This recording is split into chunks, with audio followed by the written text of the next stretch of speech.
Hello everyone, if your Hogwarts Legacy keeps crashing or is not launching on your computer, then you have come to the right place because in this video I'm going to show you how easy it is to fix Hogwarts Legacy's problems easily. So I'll show you how to do it on both AMD and NVIDIA graphics cards. So first off, I'll show you how to do it on an AMD card. You're going to right click on your desktop, you're going to go into AMD software here, and then what you're going to do is you're going to come here, you're going to search for shader cache.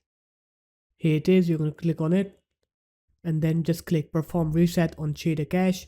And once you click on perform reset, you're going to go ahead and restart your computer, and that should fix your issue on an AMD card. And now I'll show you how to do it on an NVIDIA card. So first off, what you're going to do is you're going to right click on your desktop, you're going to go into NVIDIA control panel here, and here you're going to go into manage 3D settings, and then you're going to make sure you disable shader cache size here. So just disable shader cache size. After that, go ahead and restart your computer, and once you're done with the restart, now you're going to open up your run.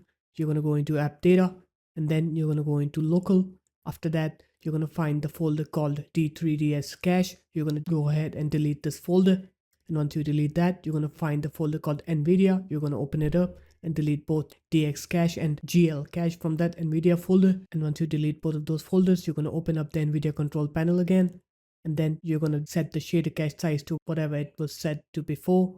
And after it's done, you're going to go ahead and restart your computer. And once you're done with the restart, now when you try to play Hogwarts Legacy, you'll see that your game will work correctly and you will not get those crashes or not launching error on Hogwarts Legacy anymore. So there it is guys, that's how easy it was. If you guys found this video helpful, make sure to leave a like, comment and subscribe to the channel, and I'll see you in my next video. Peace.